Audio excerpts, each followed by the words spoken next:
All right, welcome back and thank you so much indeed for staying with Morning Live. It's 19 minutes before we say goodbye here on the show. Now, the United Nations Population Fund has released their annual State of the World Population Report, and it's disturbing in terms of statistics about women in the workplace. Only about half of the world's women hold paid jobs, and they only earn 77% of what men get. This is only one such insight, but to break down the report for us, I'm joined in a series in Johannesburg by Dr. Justine Coulson from the UNFPA, and she's the Regional Deputy Director there. Good morning to you, Doc, and thank you so much indeed for coming through. Good morning. Thank you for having me. Now, this report is worrying in terms of numbers. It's painting a very bleak picture for us as women. I think, and also what's unique about the report, I mean, as you said in your opening comments, when we look at economic inequality, what we're also looking at is the inequality in access to sexual reproductive health, information and services and rights actually is a precursor then to economic inequality as well. So, for example, we can see that if you're a woman that is in the 20% of the lowest income households in your country, you're less likely to access family planning, and therefore you're unable to plan your family as you want. You are less likely to be able to access care at the point when you have your delivery.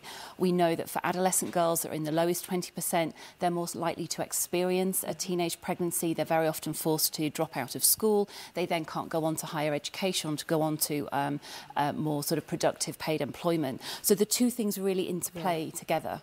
Yeah, but what's the problem really? Why are women not able to make their own decisions? Because I'm looking into the report furthermore, it says about 89 million unintended pregnancies were seen, 48 million abortions in developing countries annually.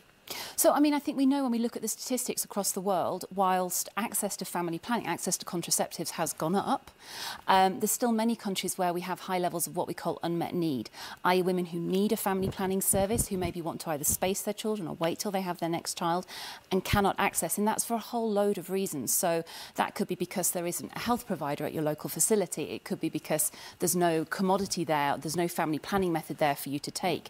It could be because you can't afford the bus trip to get to the health facility. There's a lot of elements that come together in order to prevent access. So, for example, even in South Africa, so South Africa is a country that has very good coverage of family planning. So almost 60% of women are using a family planning method. But even here, we see that there are 18% of women who need a service and are not accessing contraceptive as they need to. Yeah, because I also wanted to bring it home here back to South Africa to say that we even have programs that talks to family planning that are in place. Yeah, and I think South Africa can see the benefit of that because, you know, as you say, you have 60% coverage of family planning, which is actually quite high when you compare it across the rest of the region. But I think we also have to remember that, I mean, South Africa is an example of a country that moved into middle-income country status, but still sees high levels of economic inequality. And then that also plays out in terms of sexual reproductive health inequality as well. Yeah, but what needs to be done to help equip women with the necessary skills, maybe, for example, in order to be able to make sound decisions with their lives? So, I mean, I think it's very often around investing. So we have a whole load of evidence from across the world in terms of what works. You know, so effective demand generation and education programs. We can show the benefit of investing in comprehensive sexuality education that's age appropriate, both in school and out of school. We can show the benefits of investing in training health workers to counsel women correctly, and I think also involving men in decisions around family planning. But those investments need to be consistent and they need to be targeted across the entire population. So, I mean, for example, even in South Africa, you have the She Conquers programme, which is a great example of a government trying to address inequalities and addressing adolescent girls and young women's empowerment in order that then they know how and when to access the services that they need. Yeah, and also the numbers that are also worrying from the report is that 3 in every 5 women don't get their normal maternity leave. Yes, and obviously that's, I mean, even if you manage to get women through their adolescence and into womanhood where they have the information, they can access the service, they've been educated and then they, you know, get a great job, if you then find that you can't access maternity leave, then that obviously puts an additional burden on the household. And this is obviously something as well that the report calls for, that if we're really going to achieve gender equality, both in terms of health, education and employment, then aspects such as maternity leave are incredibly important. But also that women, they hold paid jobs and they only earn 77% of what men get. So there is still that disparity in terms of gender. There is, but I mean, I think also when we look at paid jobs, they're actually a relatively small percentage in terms of formal employment within Africa generally and within Southern Africa. So we also have to look at women who are outside of the formal economy as well, ensuring that they are fully educated and given the best investments in their health, so they also have an opportunity to move into paid employment. Mm-hmm.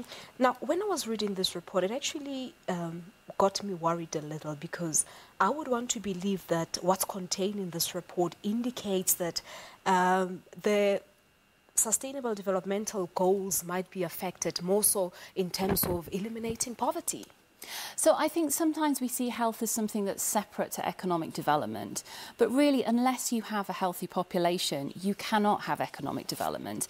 And you know, when you bear in mind that women constitute 50% of that population, if you're investing in them when they are babies and children, but then they get to adolescence and they experience a teenage pregnancy or they experience other sexual reproductive health complications, they can't complete their education, then you're losing out on that investment as a society, and we won't achieve the economic development that we want to see by 2030. All right, so basically when we wrap up, the recommendations from the report, what does the report say? What needs to be done going forward? The most important thing is, and you can see this in the demographic dividend roadmap for the African Union as well, we have to invest in health for all, education for all, and decent work for all. And those three things together must be a consolidated approach and investment, and in that way we'll ensure that both men and women will benefit and that we will achieve the 2030 SDGs. All right, no, Doc, we'll leave it at that, but thank you so much indeed for unpacking this report for us.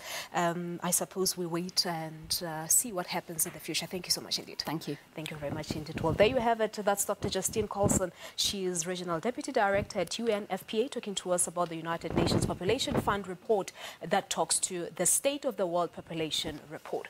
All right.